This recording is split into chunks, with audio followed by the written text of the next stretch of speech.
Hey, good afternoon, everyone. Welcome, or good morning, depending on where you're at. Good time of day. Welcome to Banner and Backbone. I'm Nick Paro. This is the Anti-Fascist Book Club, and I'm joined by my friends Tara Devlin of Tarabuster and the Political Voices Network. Hey, what's up, Tara? Hey, hello. Nice to see you guys.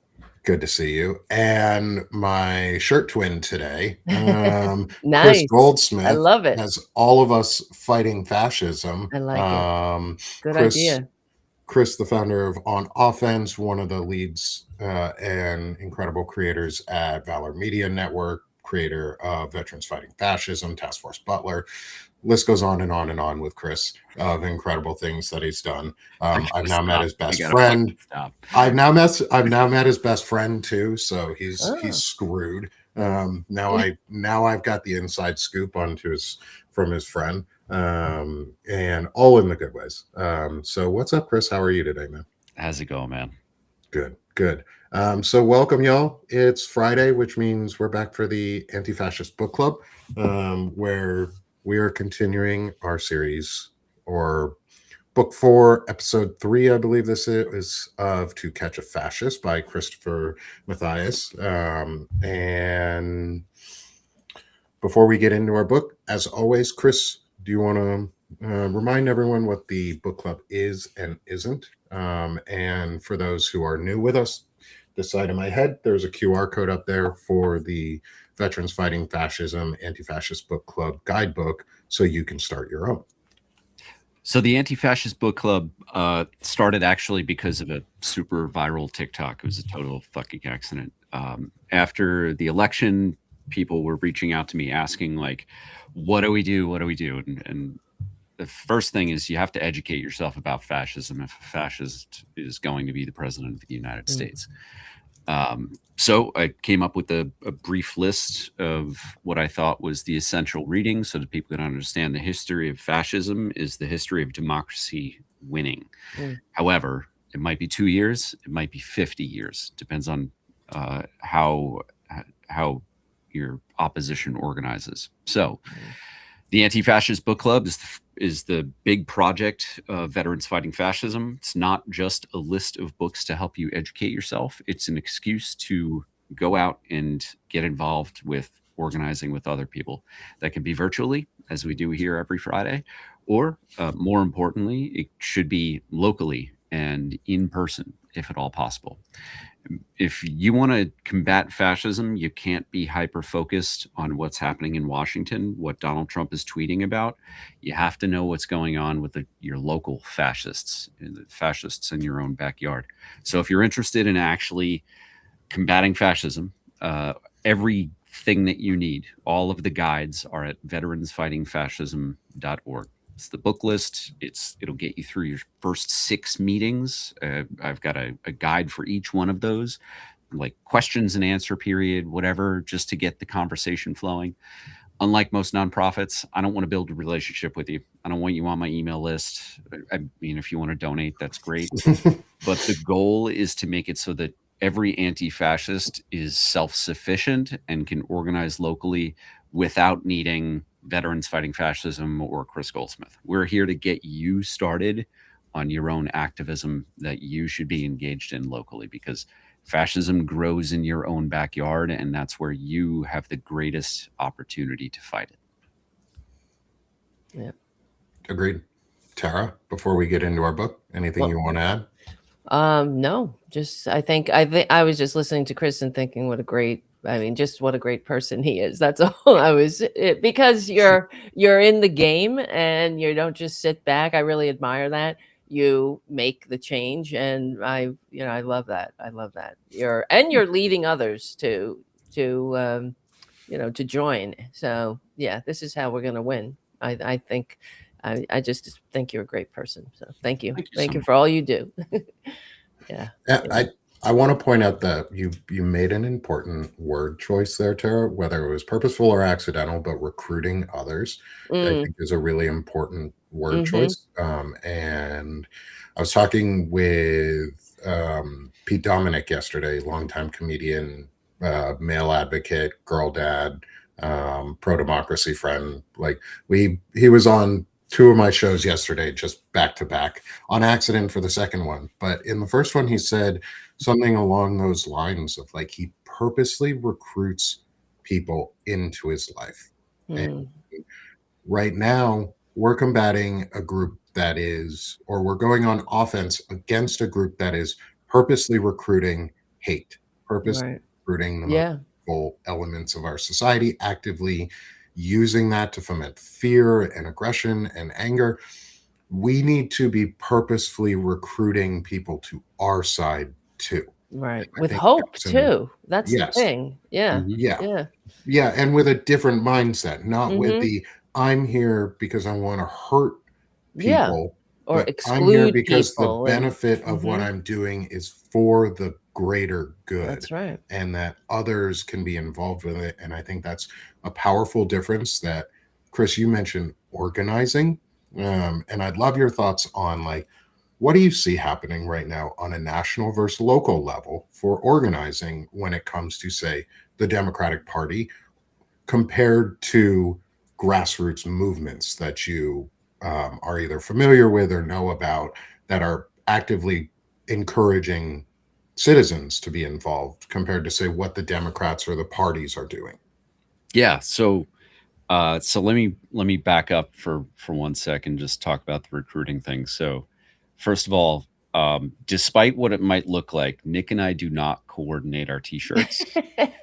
Or your We beards. So we just I mean the beards, those are Well, more the important. beards are just perfect anyway, so it's uh-huh. hard not to But coordinate. but every Friday we have matching t-shirts. This is I just bought my own style, whatever. I just bought this. This is the first time I'm wearing it on screen.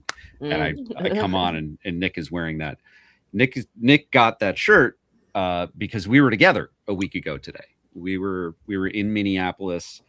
The Dropkick Murphys responded to our crazy idea 3 weeks prior. We were just like, hey, Dropkick Murphys are going to be in St. Paul. They've got a sold out show. Why don't we ask them if they can do like a pop up show at the Alex Preddy Memorial Oh, for the people of Minnesota, help fundraise, just bring some joy to a city that has been, that's my cat. experiencing its own, its own kind of like war, really. I mean, that's what the streets of Minneapolis have been like.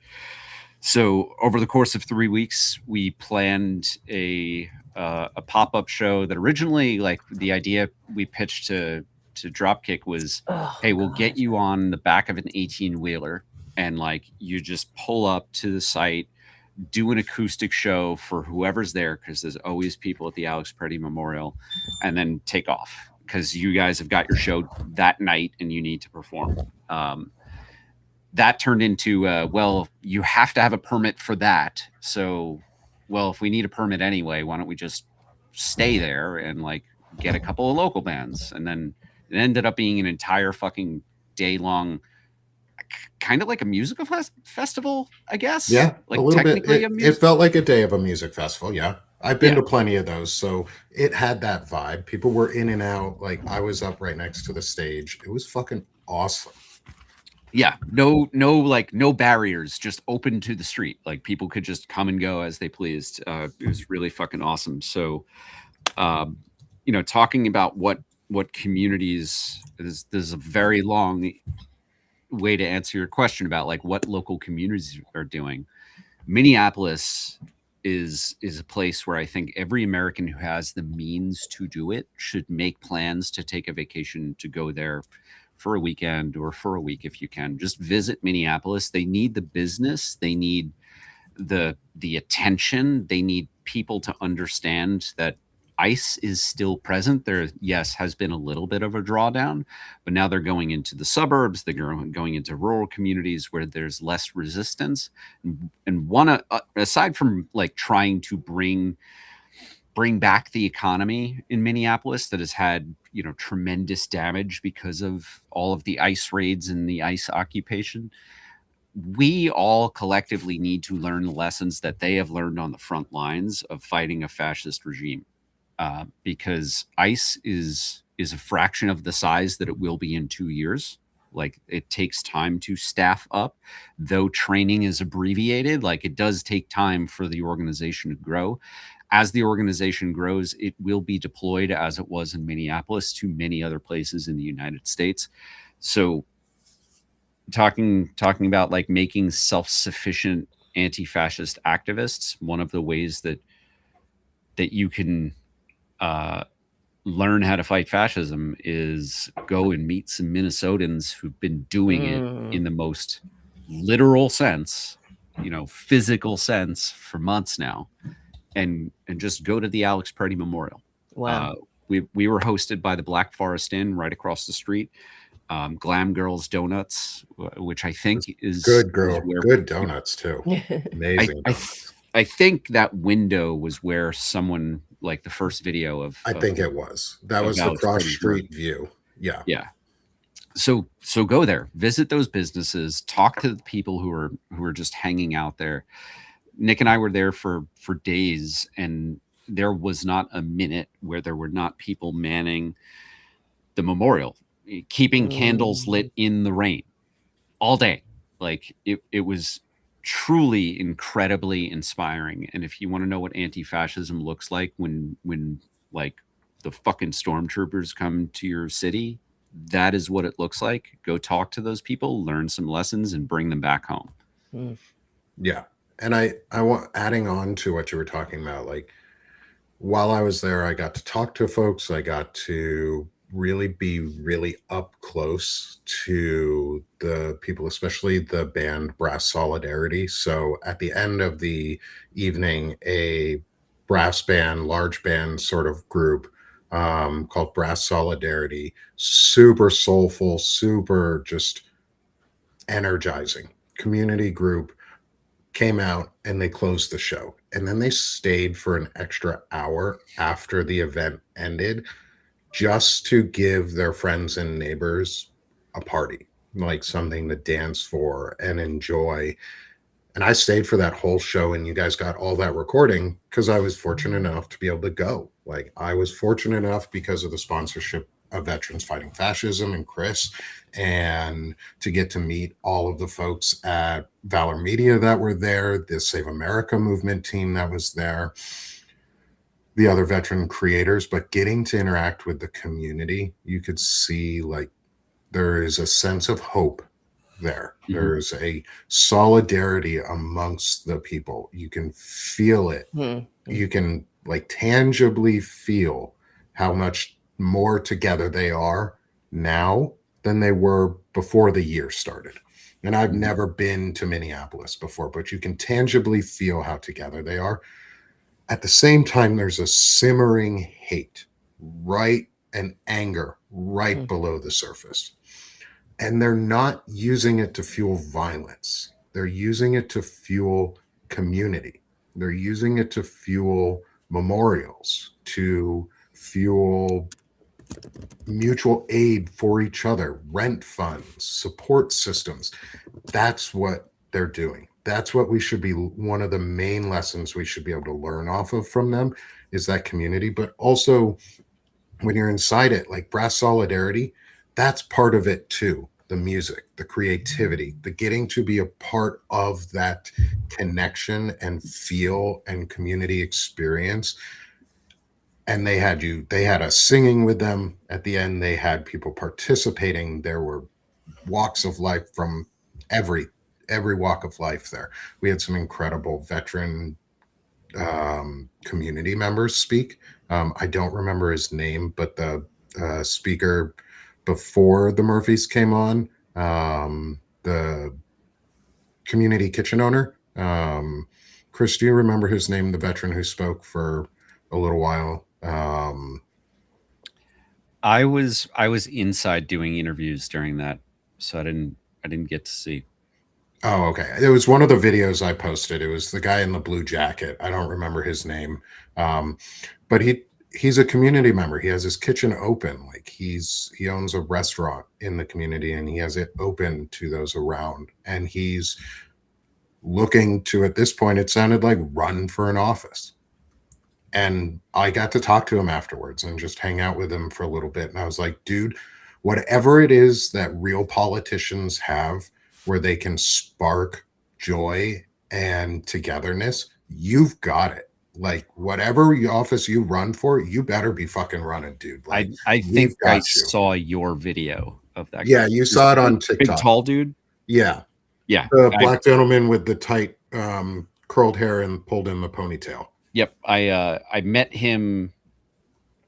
He, I guess, had just spoken or something. He came Yeah. off stage, and he super fucking friendly guy. Like, Dude, so much like he had that like Mom Donnie charisma or the Obama charisma or just that good politician charisma, but not in a pandering, like, I'm going to Yep. talk down to you like you're an idiot way, or the I'm going to fuel you with rage way. But it was the I'm going to bring you together and we're going to do this together way. And there's so many amazing people in Minneapolis and what they're doing to bring each other together, to uplift each other is what we all need to be doing, not what we should be doing, but what we must be doing. Like there are no more shoulds. We need to be connecting and caring with each other and building these secondary support systems. Or as Dr. G. Patterson says,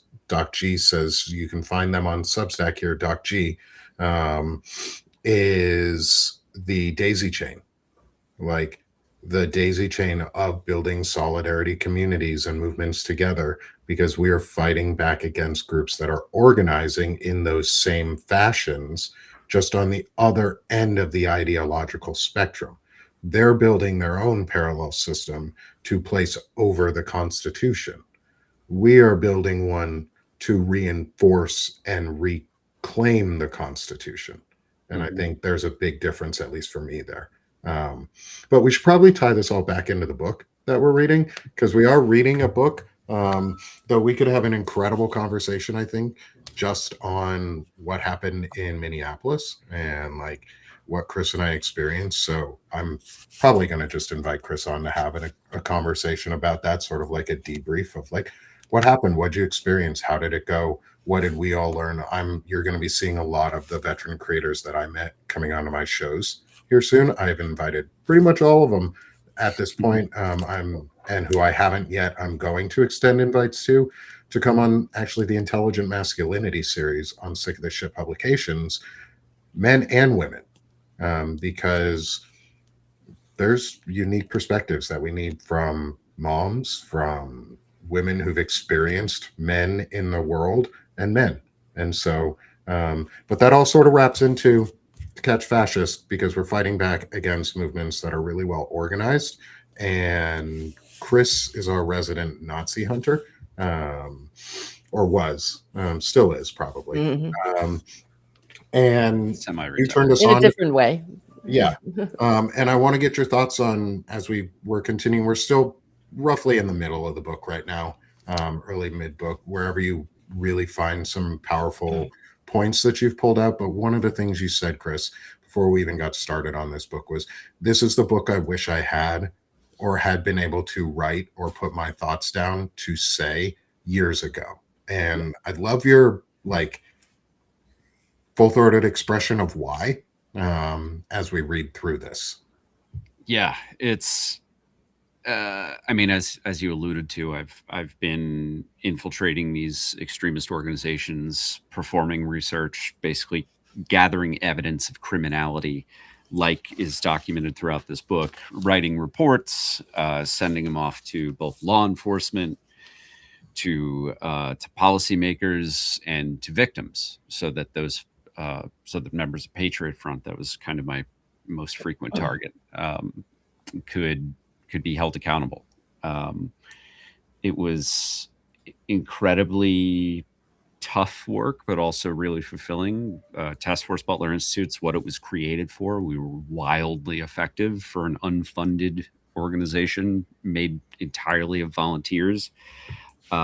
We were crazy effective. We are responsible for the research that imposed about $3 million in lawsuits, successful lawsuits against Patriot Front.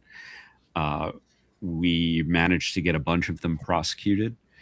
And the thing about this book that I wanted for folks to understand that I could never communicate in the in-depth way that this book has is how widespread this problem is. In 2017, when Unite the Right rally happened, I feel like a lot of us have kind of like repositioned the way that we think about Unite the Right. A lot of us, myself included, didn't pay that close attention to what actually happened on the ground. We had kind of like the headlines, the surface level, and then what got the most attention from the political world and from, I think, most well-read Americans, people who do pay attention to the news, was Donald Trump saying neo-Nazis are very fine people. That's what drove most of the headlines. That's what drove most of the discussions. I didn't realize until I was infiltrating Patriot Front with a friend in 2020, so a full 3+ years later, how literal that Nazi label was.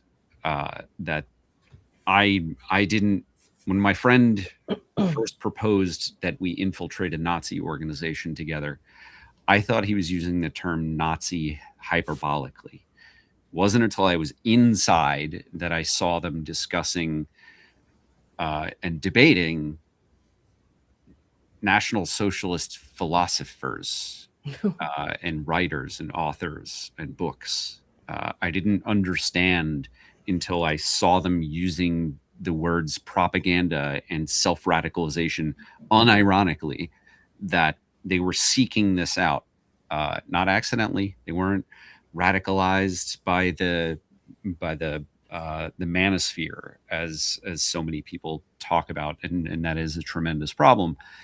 These people were far worse than what most people think of as extremists and as like misogynists and part of the manosphere. Like, these people, their goal was genocide. Their goal is genocide. This organization still exists basically in the same strength, form, and function that it did when the infiltrator who this book is written about was doing his work. So we still have a lot of work left to do. And I hope that when people read this book, they understand the severity of the threat and more people get involved in fighting fascism in their own backyard, in the most literal sense of the word, finding these punks, imposing legal, social, and economic costs on them, and making them feel the pain. Because we can't just be nice.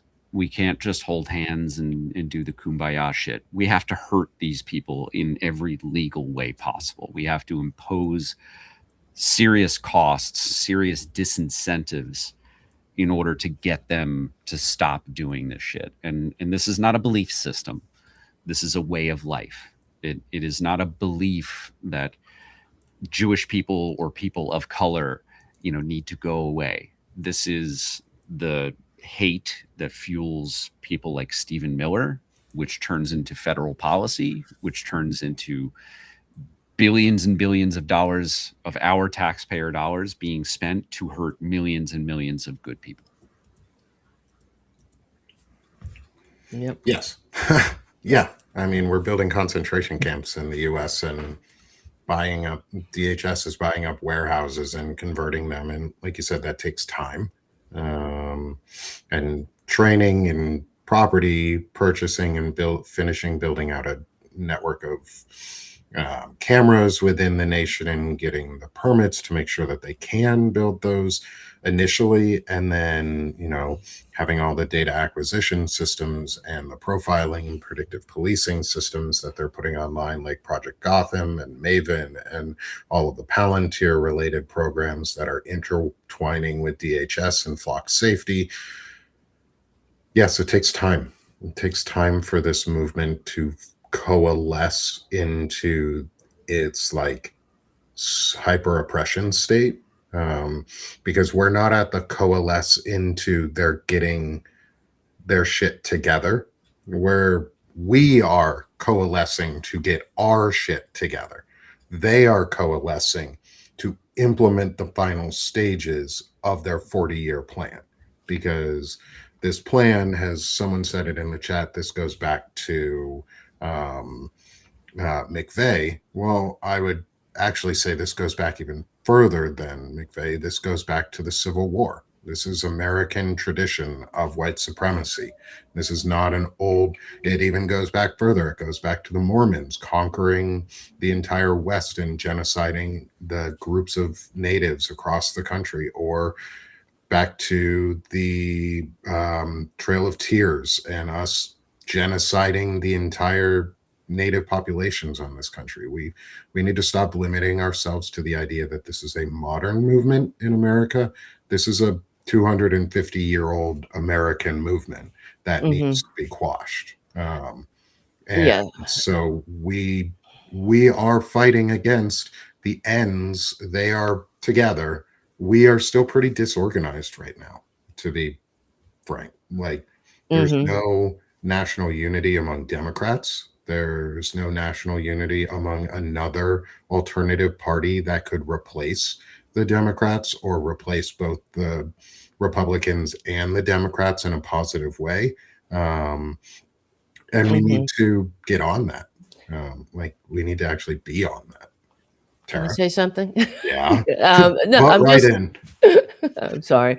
Everything that you guys are talking about. So, in the book, there's a chapter called "The Brief History" or "A Brief History of Punching Nazis," and what you were mentioning about the Unite the Right rally and Trump with the both sides and all this movement, this fascist movement, has been allowed to grow in the soil of liberal tolerance, frankly. And there's that myth of tolerance that we should really, I think, talk about, that, we are a shining, whatever, beacon of, supposedly, right, of free speech, where everyone gets a seat at the table.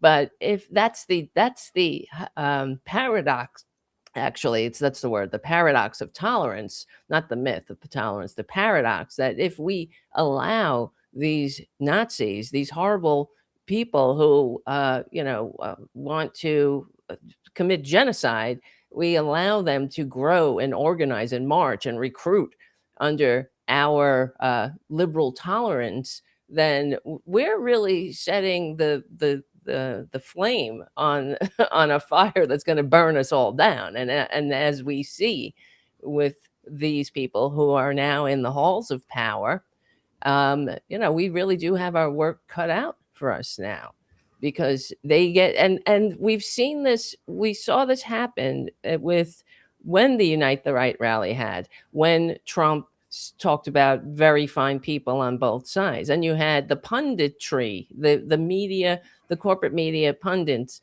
the billionaire run millionaires telling working people to just point their fingers at everyone other than the ones at the top. But the debate was about what Trump said, and it should be about that we don't tolerate Nazis in this country. If we do, we're going to destroy ourselves. And I think that's where we are at this point. The normalization of this as just another political viewpoint. It's okay, it may be a political viewpoint, but it's a sickness. It's a sickness, and especially in a multiracial liberal democracy. And if we want to survive, that's the uncomfortable truth, that a society that tolerates people who want to strip others of their rights isn't tolerant. It's cowardly to let it continue. Really, we have to confront it head on, I think. So, yeah. What do you think? I mean, we can't hide behind the process of when real human beings are at stake here, and the entire system that is supposed to exist to let us all, pursue happiness. But you can't pursue happiness when the happiness of these very sick people depends on your subjugation or a complete annihilation. I mean, this is where we're at this point, and that's what they're trying to do. They're doing it with trans people now. They're targeting trans people, and the conversation should be the relating what they're doing to trans people to what the Nazis did to trans people, because they were the first targets in the early 30s. That should, and a lot of Americans don't know that, sadly. So, and that's a disgrace on the corporate media, frankly. The people who have bigger platforms than we do, we are doing as much as we can. But you know, I wish there would be a day where the corporate media pundits were on here saying, please become a patron. And we were the ones that had the millions of eyeballs, right?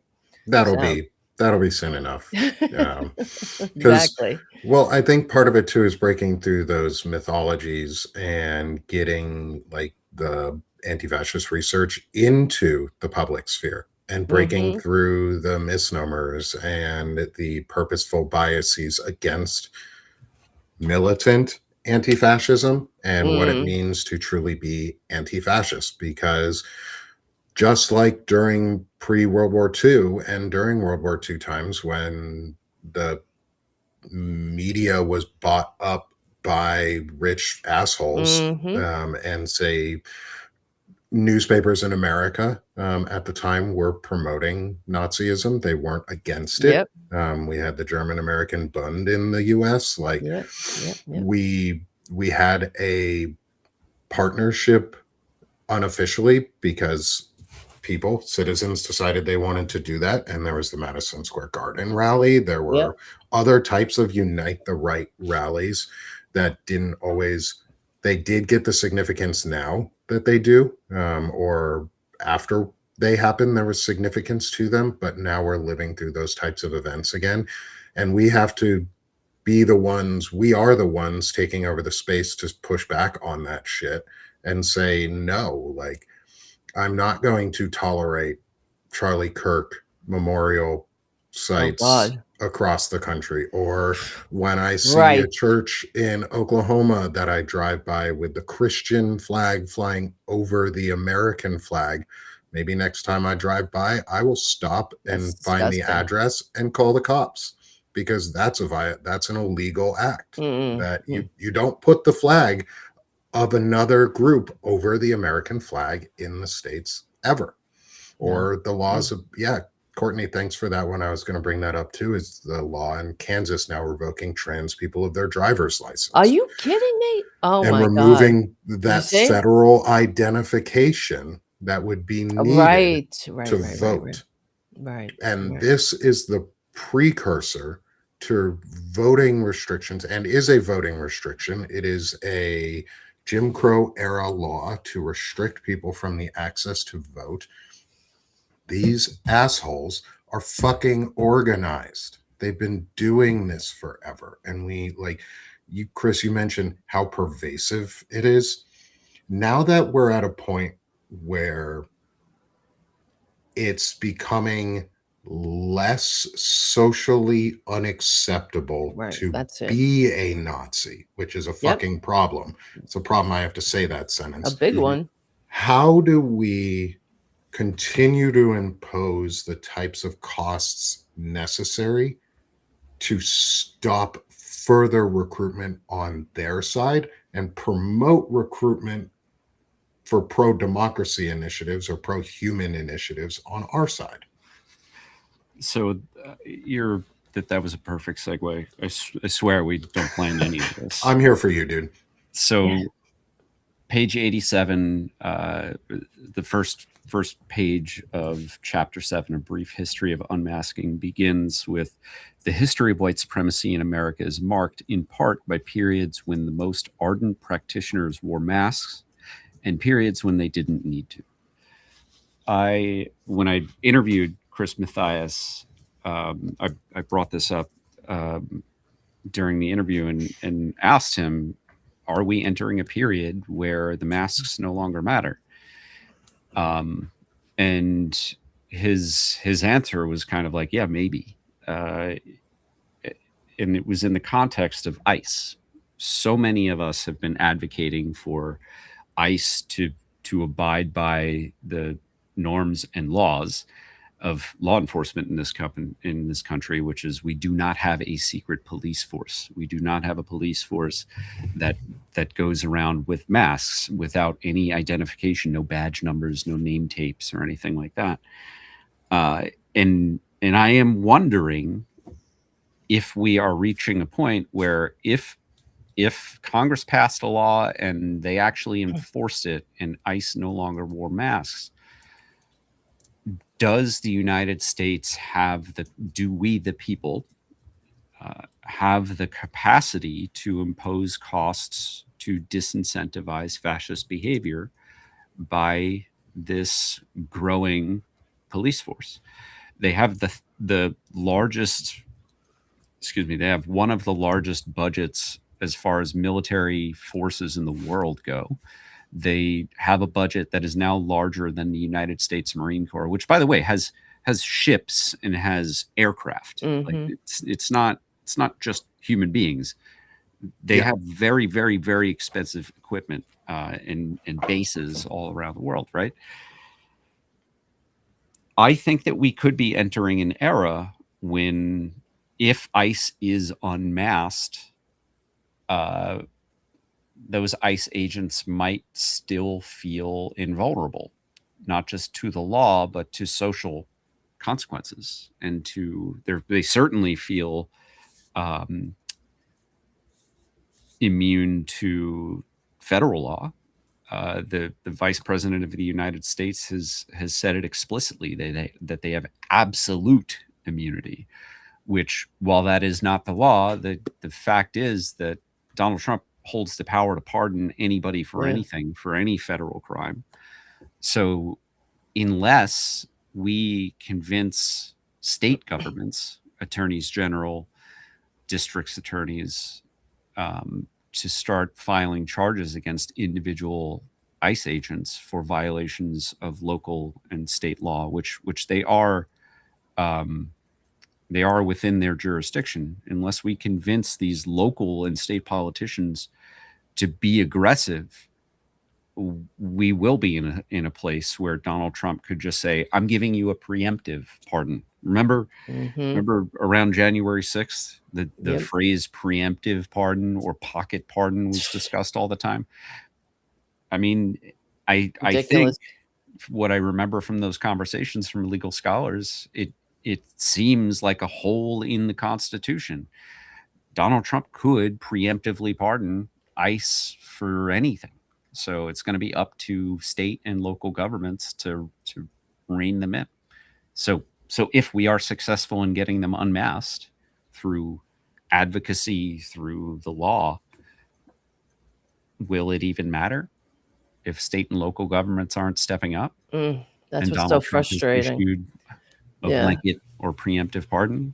Well, this is the frustration of living in this timeline of watching these people get away with their crimes again and again and again. And it feels very, we all feel, I don't know about you, I'll speak for myself, but it feels enraging to me. But it also serves to make people tune out. You know, I know a lot of people that were very politically engaged that are like, I can't deal with this shit. I'm not, because they feel powerless to do anything about it. There's no, I mean, there is blatant open crimes happening. We all watched Alex Preddy and Renee Good get murdered before our eyes by these lawless scumbags.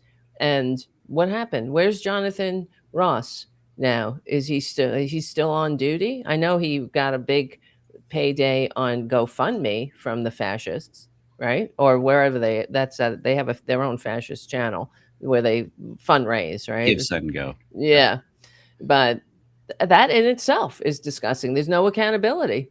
Oh, he's the victim. And that's part of fascism in itself, where they are the perpetual victims. So no matter what happens, everyone's picking on them. That's why there's so many losers and how I'm sure you met them when you were infiltrating fascist groups, where these are losers, that they get these are hurt young men who feel I guess lost in their lives, and they, instead of offering hope to these people, they give them excuses. They give them they're the victims of elites or conspiracies or the other or some, an illegal or this, they would otherwise be living their best lives. It's everybody else's fault. So this is what we're seeing now too, that everything is we're all picking on the powers that be, right? It's all, if you ask them questions, especially Trump, right? If you ask him a question, oh, it's, you're terrible, you're horrible, anyway, but I think that I don't even know where I'm going with that sentence there, but you know what I'm saying. It's just losers, a lot of losers, lost losers in this movement. And one of the things when I was reading the book too was, what struck me was how infantile these men were in these groups, very babyish, very just doing like babyish juvenile antics. But I also had to remind myself, what do you call it? I dismissed them at my own peril, and we dismissed them at our peril. Just, this was the same thing with the Nazis. They dismissed Hitler as a joke, as a clown. We can look at contemporaneous writings where that people were like, "Oh, he's a fool, he's a clown." I mean, and we do know there was a Jewish group that was an early, a large organized group of Jewish people, of Jewish Germans who were early adopters of Hitler, and we all know how that ended up. So anyway, Yeah, and I mean, reading one of the YouTube comments that we've got is, it's edgelord shit, therefore Tran cry hards, and yes, I'd argue maybe 8chan cry hards, but like nowadays just Twitter or excreter cry hards, because that's what you do on X, is you excrete shit. Yep. And so that's what they do on X, is they just excrete shit all over us and tell us how dumb they are and bad their ideas are. But when you don't push back in that space, like when it was in the chapter, like talking about, I'm going to be famous, look, I'm going to be famous. Like, we need to have folks on our side who are willing to be just as open to being famous and maybe having their life ruined, but for a good reason. Because we have to impose costs. And I'm not saying, when I say some people, I am not saying minority communities or minority or like marginalized people need to be the ones going out and imposing that type of cost. I mean, white folks, you need to be going back into the spaces that we claim to care about and taking them over again. If you're a white person who loves punk rock and heavy metal and hard rock shows, go back to them and make them spaces that are akin to what the early skinheads from London used to do, which was a anti-Nazi movement, anti-fascist movement, which was co-opted by the fascists to allow themselves to get into our spaces. It's okay to reclaim those types of movements and push them out of the space, because if we don't push them out of the cultural spaces, they further embed themselves until it becomes the identity of the space. Like, we have to impose the cost of, go to a punk rock show and you're going to get pushed out of the fucking concert. You're not going to be welcome there. Whatever that looks like to remove you, that's not my doing. I'm just saying there needs to be a true social cost that we organized impose. If it's masks off isn't a problem for them, then they at least need to be removed from the spaces they find fun, and make sure they're known to not be welcome, because we can still claim those spaces. Yeah. And we can still take them back. Well, and for the part-time Nazis, the ones who are members of clubs and not, working for the federal government under promise of absolute immunity, there's guys like Tyler Washington, who was revealed as James Julius Johnson. This is page 103 in the chapter Patriot Fail. He was an HVAC technician, making $80,000 a year, but he was also a member of a union. Oh, So interesting. a lot of these guys are very frequently benefiting Of from course, yep. from liberal or progressive aligned privileges. Being a member of a union is a privilege, and this guy was betraying his sisters and brothers in his union by being a part-time Nazi. So Disgusting, right? I mean, how do they do that though? How do they think that if God forbid fascism completely takes over the country, that their union's not going to be dissolved, just like what happened in Nazi Germany?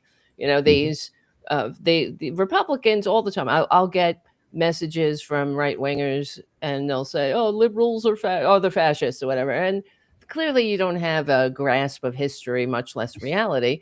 But the Hitler was, you could go into Hitler's speeches and pull out very pro-union, pro-labor statements, and then they would point to that. Oh, look, he thought this, he thought that. And that's just exactly what Trump does and says. That's why when people are upset or they're saying, oh, he betrayed us, and because he didn't run on this, you gotta really kind of take a look in the mirror, because he's a con man. He'll say whatever he thinks is you want to hear, and this is the nature of the authoritarian, who will just wants power. So yeah, and I pulled this comment up from the YouTube feed and chat. I wish I could pull up our comments from Substack chat too. So Restream, come on, fix that. Like that would be nice. I know Substack probably doesn't want to do that, but it would be sweet if y'all could. But this one's important. I think this ties into what a really, really, really tightly into some things that I've talked about before on other shows too. Is if you're in a company and in a place of privilege within your company that can affect policy change and policy direction and company direction, fucking use it. Threaten to take your stock out. Threaten to buy all your stock. Threaten to or sell all your stock out. Threaten to take your 401ks out. Threaten to use your position and privilege within the company to affect positive change, because if you don't, some asshole's going to do it. And they're going to do it in a bad way. So you need to speak out and stand, and your company needs to be willing to put themselves on the line. And if your company's not, you're not at the right company. Sorry. Like if you're not in a company where they're going to stand in these moments now before it's too late, before there's actual like physical violence for companies yet, in many ways, like you need to stand up and make sure it's known now. And if you're in a union, you can easily say, hey, if you're outed as a union member, as a Nazi who is anti-union in everything that they are about, because unions are about supporting all of us collectively together. We're in this together. Then collectively as the union, we vote you out and remove you from the union membership and roles. And you don't get your dues back. You're just kicked the fuck out. We'll keep your money. Thanks. Bye. Like unions can do that shit.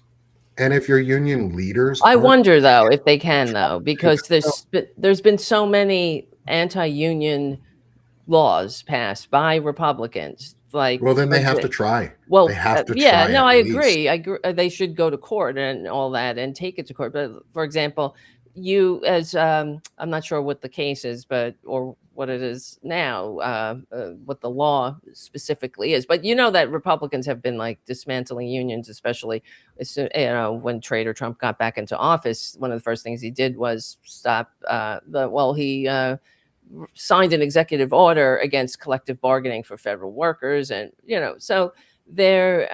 And one of the things that they did was they made it so if you are a member of a union, if you're working in a union shop, you don't have to pay dues, and the union still has to represent you. So that's who they are. They do whatever they can to destroy the liberal democracy and destroy, because capitalism, this, I mean, because fascism is the breeding ground is end stage capitalism. So they want the working class on the balls of their ass. So then you look to these authoritarian leaders, so called, to save you from the scary world. And it's like, just like the, the historical fascists, they use and you're the person in the book who's a union member. It doesn't surprise me. This is what we see. There was a guy back in the day, his name was Vanderbo, and he was one of the people that was just stirring up shit when that got Gabby Giffords almost assassinated about Obamacare. And he was hiding in his basement. He built a big network of people, and he was like, break their windows, break them, and that was against the Democrats who were passing Obamacare. Then it was revealed that he was capable, or he was able to sit in his basement on the internet machine that was created by government research and development, so our tax dollars, only because of the Social Security disability payments that he had from We the People. And it came out that he was on Social Security disability. And then he was like, oh, me, I fell on hard times. And you know what I mean? And like, where's your bootstraps, buddy? But this is what I'm talking about. They want all the benefits of civilization that liberals create, but they don't want to have any of the responsibilities. So like the historical fascists, like the Nazis, they use elections, they use free speech, assembly, freedom of assembly to build their mass movement. And then they use emergency powers, like what Trader Trump is doing now, and decree laws to shut all this down, to shut down the opposition, the independent media, and civil liberties. This is what we're seeing. Even Hexat this morning was on CNN whining about, oh, I can't wait for David Ellison to take over. Right? Oh, I can't. Yeah. Hopefully we'll have him back here too in a second, as we have a new friend joining us. What just Stephen happened there? Atchison, I thought I sent him off or something. one of Chris's best friends, if not best friend. And I got to interview him. He's an Army vet, good dude, and he's going to be joining us for the book clubs moving forward, and cool. At least tuning in with us, if not every episode, whenever he's available. And I'm super excited to have him when he comes back on. If he's able to make it. If not today, we'll get him for next week. But like I read that quote, or I listened to that quote from Pete Hegseth about I can't wait for the Ellisons to finish taking over media, is the most Seven Mountain Mandate dominionism bullshit that I've ever heard. Chilled and try to stop this. Because the Secretary of Wannabes is getting our service members killed, and is upset that they're taking unflattering pictures of him. Right. And it's about the performance, when you and, have no substance. And wants us to really believe that 1984 Orwellian slogan of war is peace and freedom is slavery. Right. And we've already won. Right. Yeah, we've already won. It doesn't even a little bit of both. It's both. Like, it doesn't even remind me of George Bush coming out and saying we've won, or the war is over. This is just like, we won, we're done. But by the way, 6 service members died yesterday, and there'll be more. Nobody's mourning it. Like, they're fucking pawns on a board. It's disgusting. Yep, it's fucking disgusting. So one of the questions I have towards the end here for all of us as we continue forward in our book, and we'll be back next week again for more on To Catch Fascist, is it's another idea or reference from 1984, but also from what we've read previously in some of our other books around on tyranny and stuff, is the idea of moving the best into a war outside the country, so that the only thing that's left are the nationalists and those that hate the most, who are willing to do and inflict the most damage within the nation. What are your guys' thoughts on that happening? Because my fears, what I fear, and this is just my fear, but I've heard it from others in the community, is that we're going to get attacked as the US. Oh God, yeah. We don't have a good counter in terrorist organization anymore in the FBI.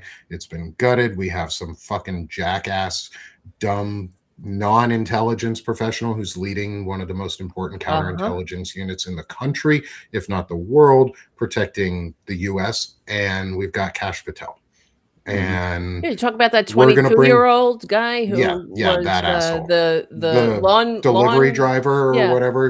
I think he did like lawn care before. That was his job. Whatever he used to do, he is not an Fucking intelligence unreal. professional. I'm more qualified than he is. And I've only gone through AIT and some interrogation training afterwards. Like, what do you guys think of like that being the true threat compared to, say, an Iranian threat? Because yes, Iran does have terrorist networks around the world, and I will not downplay the possibility that they could attack us through one of their sleeper cell networks. And I'm also more concerned that the white nationalists are going to use this as the opportunity to do a false flag event, because we saw 3 Shahed style drones get stolen from a military base in Kentucky, I want to say this weekend was what I heard reporting of, and what that portends to or leads us towards. Chris?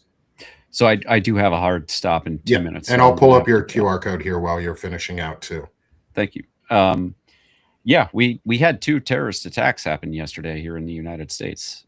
Old Dominion, there was someone who was previously convicted of supporting ISIS, who killed an ROTC commander or teacher and wounded 2 ROTC cadets. These are college students who are going to become part of the military.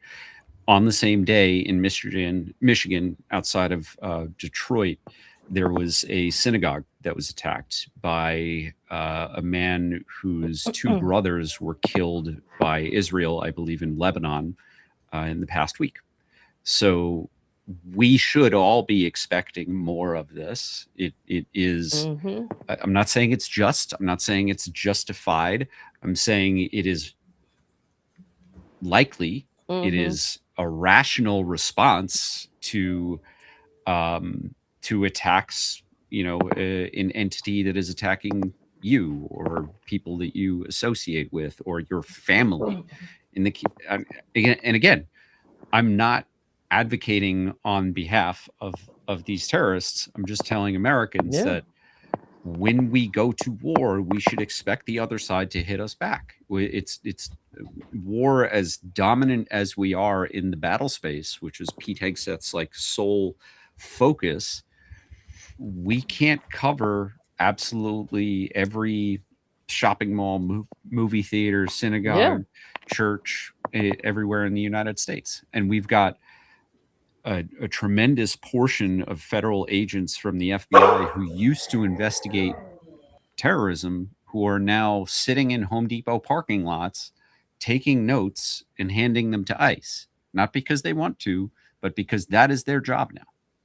So we should expect more terrorist attacks. To have 2 on one day in 2 different states, totally unrelated to one another as far as we can tell so far, should tell you how frequent these things could potentially become in the future. Steve, I love you, buddy, but I got a hard stop and I got to go. I'm already a minute late. All right. Thanks, Chris. All right, I appreciate you a lot. We'll see you later. next time. See you, Chris. And we've got Steven here a little late. His my message to him didn't get it to him in time, and that's all right. We're going to get you back next week too, if you've got time, and pretty much open invite any week, any Friday, or 1 p.m. Eastern, 12 p.m. Central time. Sorry, 1 p.m. Eastern, 12 Central, 10 Pacific. I'm trying to get my time zones down. We'll have you on. So I'll make sure to send you the stuff a little earlier next time, just so that it doesn't get lost in the sauce. I don't think it's your fault. I think it's something with my Signal app on my phone is like not. No, it happens. Yeah. And I want to get your thoughts though, before we jump over to Tara here, we're getting at the close end of the episode here. Is what are your thoughts on this idea of, like, based on your readings from the book, from who you are, can you actually, before anything, do you mind introducing yourself just a quick second to say who you are?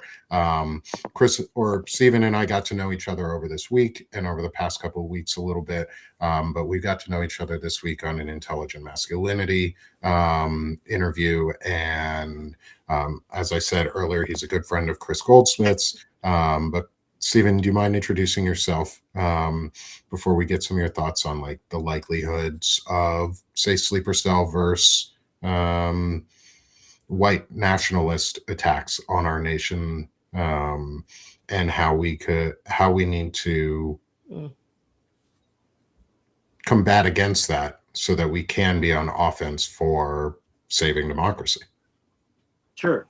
Yeah, my name is Steve Atchison, and like you said, I'm friends with Chris for a long time. We've been together since pretty much day one of basic training, and have done a lot of different things together over the years. I don't try to really take credit for the things Chris does, because a lot of that's been, his own motivations. But I've been out here in Wisconsin pretty much since I got out of the military in the end of 2008. I have a degree in civil engineering. I grew up on a dairy farm here in Wisconsin, and so I have he's got that East Coast experience of, the past 20 years of the global war on terror and all of the, things that have been affecting our country. And I have more of the rural Midwestern perspective, I suppose, and live very firmly in good old boy country here, and which has its ups and its downs. But I get to hear a lot of, disturbing things where I live. That's for sure. And I got a chance to read through this whole book over the last like 10 days. I think I ordered it, the first day that that you mentioned it, and it came the next day, and I just couldn't put it down, really. I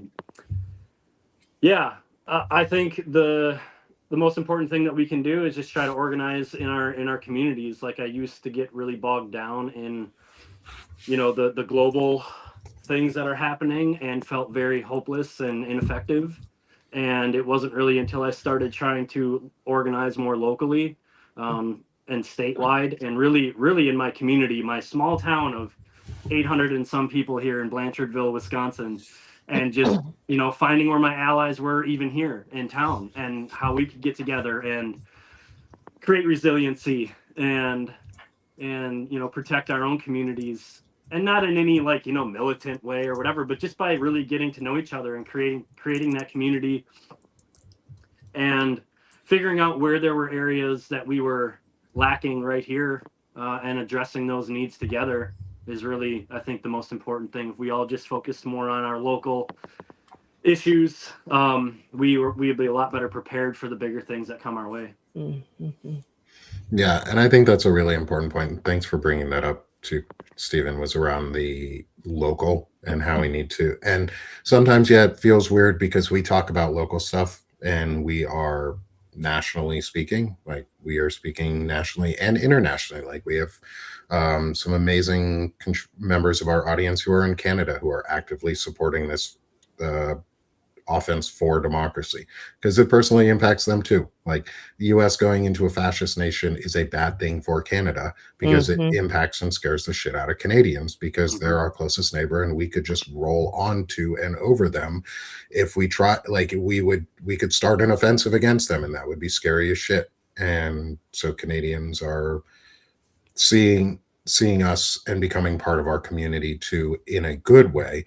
But just because we're nationally broadcasting, the, say, 300 plus folks who are with us between the various platforms, if even just half of you went out and started a book club, or the AFBC book club, and just did your own in person, you could then use that and build off of it to implement some of Dr. G's daisy chain systems and the parallel systems to build better communities. And you can interlace these different community organizations and organizing methods together into a strong foundation where community is central again. And how is it for you? Because I'm in a red state too, and we've talked about this a little bit. But how is it for you as someone who is probably openly in your community known as someone who would be anti-fascist? How is that living in a community where you know some of your neighbors are pro-fascist? And what does that do maybe for like neighborhood barbecues or stuff like that, where you may have some things in common, but there's that really big wedge of, I want democracy, they want fascism. How do we move forward with each other? Well, one thing that I find the most interesting when I talk to people that I don't necessarily align with politically is like they think that they're the freedom fighters. You know, they really have it in their head that they're the ones who are protecting democracy by propping up, you know, oligarchs and propping up, you know, these wannabe dictators. And it's just always amazing to me to hear that sort of logic when I see it the complete opposite way. But I think I said in our intelligent masculinity, maybe it was before we went on air, that I've always been sort of a chameleon in a way, not in a negative way, but just that I've been able to find common ground with a lot of different people over my life. And even though I'm, you know, have my own personal beliefs, um, if I shut other people out of my life who I disagree with, I wouldn't have a lot of friends, you know? And so how are we gonna communicate our message with our neighbors and people in our community if we just like never talk to them? So I feel like moving to this community, I wasn't born and raised here, very small town, very close knit, very kind of, I don't want to say closed off, but you know, there's multiple generations of families that live here their whole lives and never leave. And so anytime that someone new comes here, there's a lot of like very standoffishness until you can break down those barriers. And so one thing that I did when I first moved here was did a lot of coaching of youth sports. And I felt like that was a great way to like put politics aside and just show people that, hey, here's a guy new to our community, but like clearly he cares about our kids. And so then it makes it like a lot easier to jump into those bigger conversations when you learn like, oh, I voted for Trump. Okay, like let's have a Yeah. conversation about that. Right. And it's Mhm. not this immediate like, oh, you're from Madison, which around here Madison is like a swear word. You know, being from any liberal center can really just be like an instant wall put up. So yeah, I'm not sure what the question really even was. No, I think that was a great response to the question, and I feel I want to respond to some of the folks in the chat who have very, very good question on this. And Tara, I don't mind if you stay just a little bit late for a couple of moments. Sure. There is another interview going on that I do want to jump over to myself to be able to listen to, but I want to get this closing bit of our conversation out of the way. The question was like, how do you how exactly do I be friendly with someone actively voting for my death? Or that we're not asking everyone to be. I'm not asking you if you are in a place, especially if you are a woman or a minority or a marginalized community. I'm not asking you specifically to try and be friendly with these folks. I'm not asking, and I don't think Stephen is asking for everyone to always do it. But if you're in a position where you are privileged to be able to interact in these communities,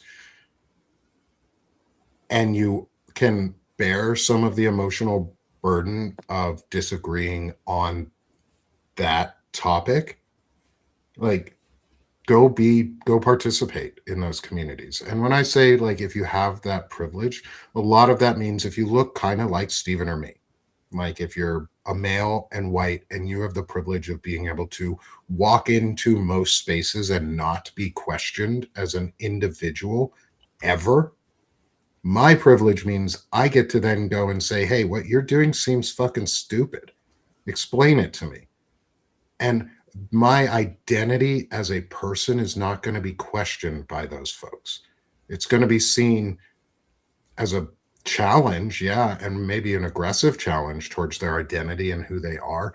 But I don't want to put people in this. I'm not asking, just like in the book To Catch Fascists, Vincent our main character knows what the fuck he's doing, and he's able to blend into those situations and environments, and he's not asking others to do it for him. He's not asking others to put themselves in harm's way to be the one to do it. He's doing it.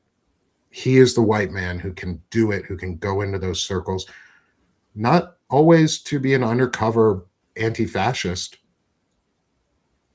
but I can get into circles that allow me to experience those discussions in a way that's less appalling to my sense of personhood than it would be if, say, a trans person was being directly told to their face, you have no right to exist.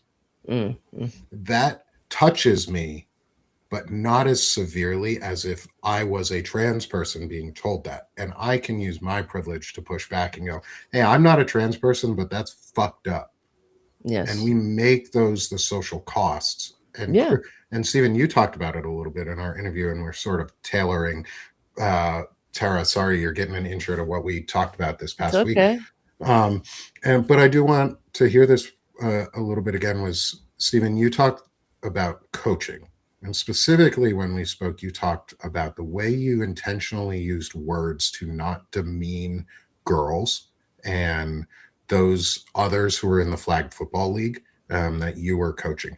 And can you talk about like that little bit of like social resistance, but also training for children on what it modeled, like what model that can set for those kids to be able to take away from, and like how that might open up conversations within a community? Yeah, well, just to give a little more background, so I would kind of set out rules for our team, and I would have them lined up and just be like, all right, we're not gonna tell each other you throw like or run like or kick like a girl, because to be honest, every year that I've coached flag football, a girl has been the best player in our league, and more than one. And so one of the years that I was laying out these rules, we would coach next to other teams, and I could hear another coach from another team as I'm explaining my rules yelling at his team, you throw like a bunch of girls. And so it's just like, here I am trying to set out these rules for my team, and yet they're hearing from the coach right next to him these things that I'm telling them not to do. And it's the same thing in wrestling. Wrestling you think is like this big macho sport. I grew up wrestling my whole life, and now I'm coaching it and on the other side of it, and I'm just being very intentional about the words that I use, because there's a lot of coaches that use very derogatory tactics to motivate kids that I don't agree with, that I'm trying to get away from, trying to teach them that there's just a better way to go about that. So I don't know if that necessarily answered your question. It did. But it was very interesting reading about Vincent and his background, because as I'm reading it, I'm like, I grew up in a very conservative, close-minded environment. And if I would have done nothing than just go in the military and get out of the military and go back to that life, I would probably be one of those people. But I got out of the military and I joined Iraq Veterans Against the War. And I was very active in that organization for a number of years. And it was that which really exposed me to a lot of like further left-leaning people in my life. And it was only that I gained empathy for people who are trans and the LGBTQ community. And it was like humanizing them by working with them towards this common goal and not really putting those identities front and center. It was humanizing for me, because it's like, wow, like all of that can just be not pushed aside, but it's like, you're just human beings at the end of the day. And that's what it really boils down to. And I think a lot of the people that hold these beliefs that they can be just mean-spirited are people who have like never had their horizons expanded in that way. And so it was like, wow, it would be really easy for me to become like a Vincent like character if I wasn't already like so public and people kind of knew who I was, because I lived that life, and I speak that terminology. I know what's going on in their head almost before it even comes out of their mouth. Yes, but it just seems to me that, and listening to you guys too, about your experiences with people, Trump voters, and all that. My opinion is that it's their propaganda ecosystem that keeps them stuck. And this is the problem. This is why studies show Trump supporters are more likely to believe something that comes out of his mouth, even when it's false. And there's a whole, yeah, and that's why we call it a cult. I mean, and it has all the characteristics of a cult. But these right-wing outlets like Fox and OANN and Newsmax, they are, they routinely push misinformation. And that's why when you encounter a Trump voter, it's not hard to, you know, to debate, let's say, or because they're not operating in the reality-based world. I was going to say community, but world, really, because that's why Trump, like all authoritarians, devalued truth. That was one of the first things he did. Don't believe them, believe me. He actually said that. Don't believe what you see, believe what I tell you.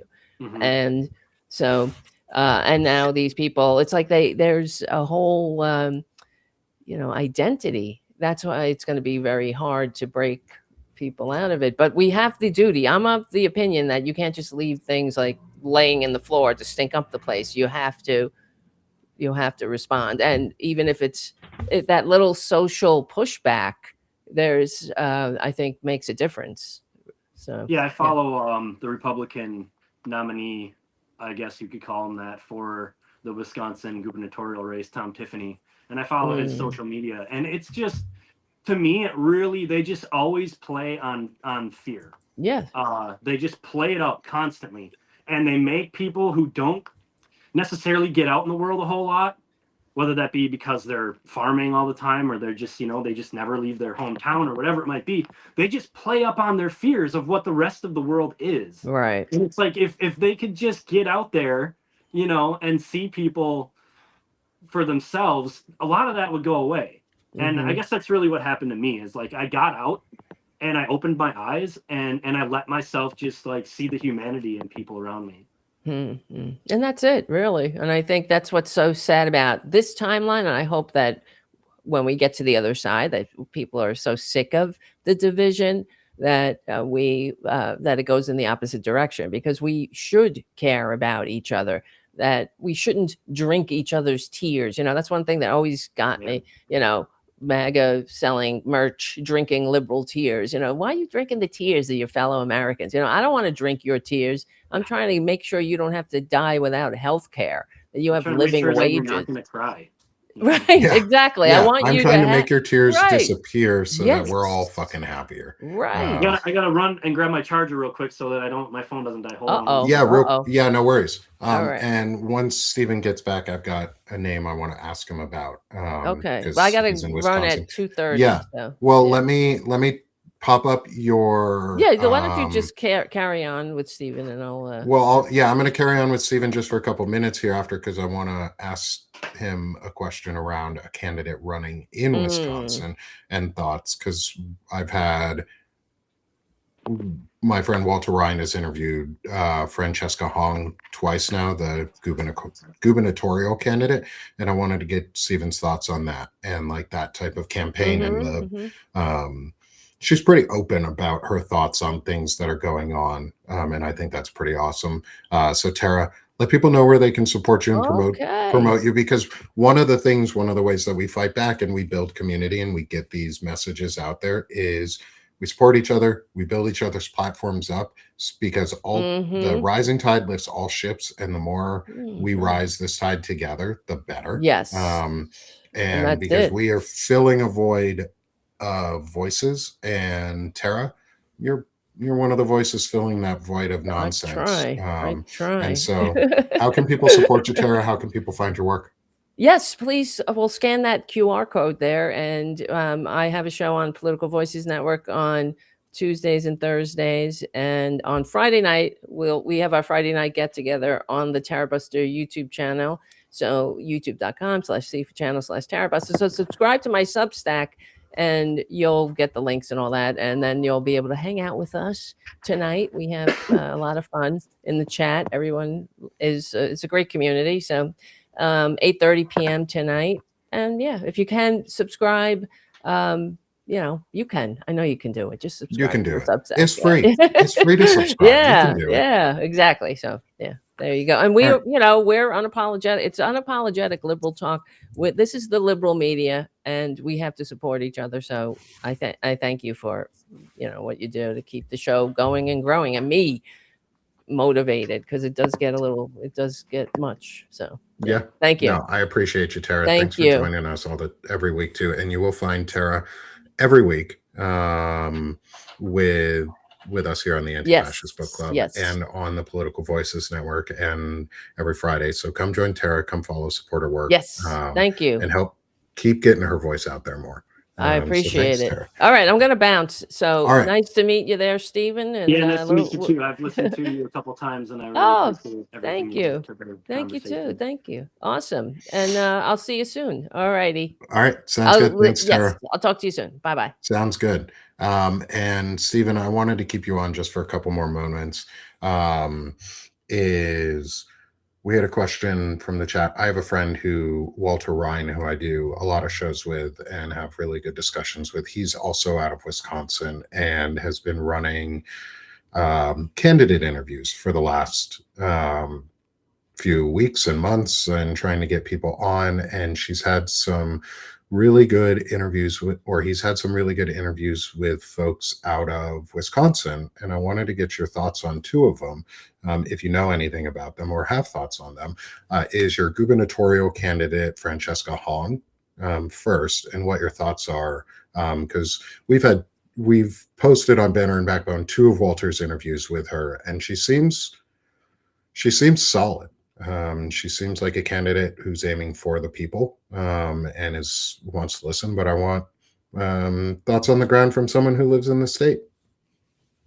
Yeah, I mean, you sort of portrayed Wisconsin as a red state earlier, and I would push back on that a little bit in that I actually think that we're a blue state that's just been gerrymandered to fuck.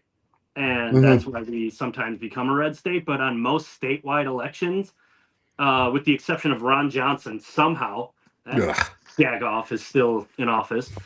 Most statewide elections, we go blue, and I think.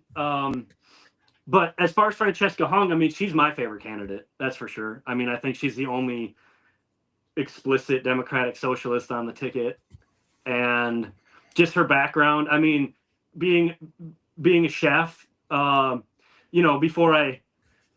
before my back injury from the military got worse and I had to quit, I used to run an organic produce and livestock farm, and a lot of our sales were into restaurants in Madison. We sold to 7 or 8 different restaurants in that city for quite a few years. And so that really, that connection alone right there was enough for me to be like, I know who this person is without even really meeting her. And just because all the chefs in Madison really have kind of a similar take in that food scene. But yeah, to follow her on her socials. I haven't met her in person yet. I would love to, but yeah, I share her stuff quite a bit. I think she's right on point. I think everything she talks about is what's needed for this state. From school funding to, I mean, one of the reasons I got into organic farming was seeing how terrible the school lunches were at my stepson's school when I would go and volunteer at his class, and I just like, what are they feeding these kids, and it sort of spurred that farmer in me to like do something about it. And so I definitely, she's my number one candidate on the Democratic side, I think, for sure. Awesome. That's good to hear. And I'll see if I can talk to Walter about if she's going to come on for another interview sometime, if we can get you involved in that. That'd be great. Especially as someone who would be one of her constituents.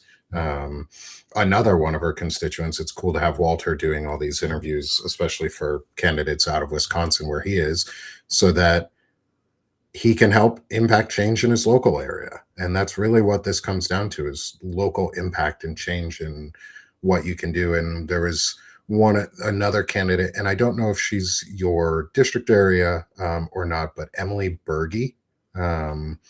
Berge is her last name, and she's running for the one of the federal representative seats Okay. in Wisconsin. So I'm not exactly sure which district she's in, but she's another one who is on that vein of just for the people of the community. She's on city council, I believe it is, and she knows, like, she's in the system. She talks to people in the community. She's part of it, and it sounds like that's where your focus is that idea of local community organizing and gathering, and tying it as a closing, I guess, into our morning of the discussion around To Catch Fascist, and getting us to I guess end our show out a little bit, is what would you say that what do you see in, say, Francesca Hong that brings you hope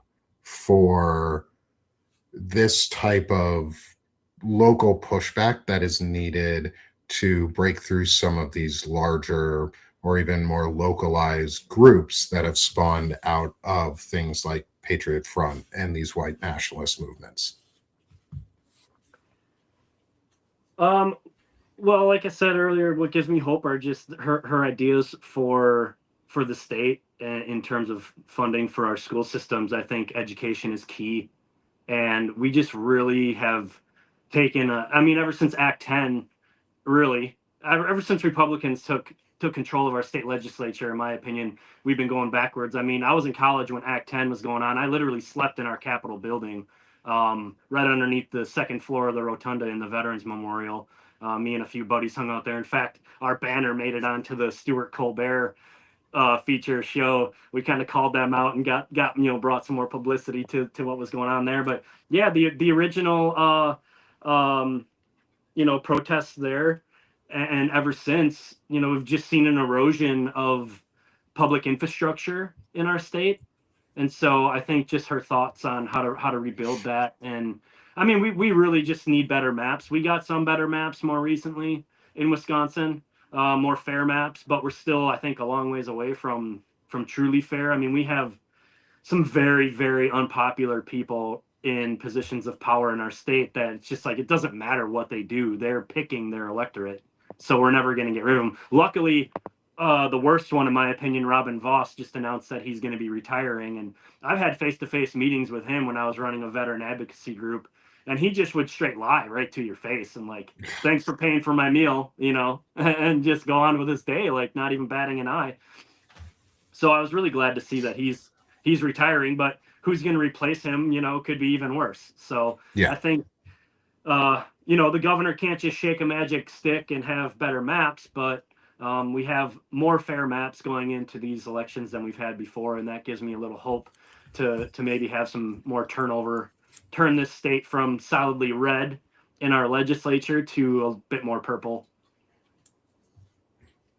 Love it. Yeah, because we also need to break through the myth that places are red when they're not, too. And it's just people are probably disengaged more so than anything, and been told they need to be disengaged. And so let's close out the show in also another way is, how can people find you? How can they support what you're doing? I know you're newer on Substack still, and we're getting you more active, but I got your picture today. I'm updating Yeah, I just from did last that time. earlier. You like that? I like it. I like it. So, Stephen, where can people find you? How can they support what you're doing? Mostly right now, just on my Facebook profile, and you can just search my name. And you'll be careful not to friend request my dad, who has the same name as I do. Make sure you're looking at Stephen Atchison. But yeah, I'm mostly on there. I'm getting a little bit more active on Substack, but still that's kind of slow moving. I'm also running for my local school board, so for whatever that's worth. I don't know if there's any Awesome. Blanchardvillians around on watching us, but trying to make a difference there. So Awesome. Well, I'm going to get you on for a candidate interview, even local school board to Congress. That's what we want. We want every position being run, not unopposed. We need positions everywhere across the nation to learn, to be informed, because a more informed electorate is a smarter electorate and they make better choices. So, Stephen, I'm going to get you on for a candidate interview. I'm actually going to see if I can get Walter to interview you as well as part of it, because he's local Wisconsin with you. And I think that makes an impact, is to have others in your state interview you. And hopefully your race goes well, and hopefully we can give you some good, we won't be easy. We never are. We always ask hard questions. We ask honest questions. We want to know who you are and what you are about, and what you can bring to your community. Because right now, that's what we need. We need people bringing things to their community. So, friends, come support Stephen. You'll be seeing him more here on Banner and Backbone with me, and friends, as he comes on with the Anti-Fascist Book Club. You'll see him occasionally on Sick of the Shit publications too. I'm going to be working to get him on some of the shows over there, and hopefully, this has been a great introduction for y'all to who Stephen is. And Stephen, I hope this has been, I know towards the end, but a good introduction to the last little bit of the Anti-Fascist Book Club for the day. Excuse me. Yeah, it's been great. I'm looking forward to this. So thank you for having me. Awesome. Thanks, man. And I'll close out too here. Please come find me at Sick of This Shit Publications. That's my main home for my main work on masculinity, chronic illness discussions, and all of the other community building aspects that I'm doing, to try and help make a manosphere that doesn't suck, to make a community that we all want to be a part of, and we can push back on the paradox of tolerance and make intolerant things intolerable again. So come join me there at Sick of the Shit Publications. And then finally, come join us here at Banner and Backbone. We're pushing back against all these narratives. We've got the Anti-Fascist Book Club. We've got Palin Talk. We have our articles that we put out. We're reposting the candidate interviews from Walter Ryan, and we're continuing to grow on y'all's discussions and y'all's feedback. And I appreciate all of you. Free, paid support, whatever you can provide or offer us, that helps. And then at the end, when I get the show reposted after this morning, thank you guys. Please repost, restack, like, share, put it on your socials, send it to your friends on Facebook, send it to your MAGA relatives, have them listen to these conversations, because maybe they'll feel welcomed. Maybe have them send it to your disaffected friends, because they'll feel welcomed here, because we're not trying to push people away from knowledge. If you're allergic to knowledge, that's a you problem, not a me problem. We're going to make knowledge a you problem, though. So come back with us again, everyone, next week, next Friday at 1 p.m. Eastern, 10 a.m. Pacific, for another episode of Banner and Backbone's Anti-Fascist Book Club, based on the Veterans Fighting Fascism model, because it is all of us fighting fascism now. So let's fight together, friends. Thanks, y'all. Thanks, Stephen. Appreciate it today.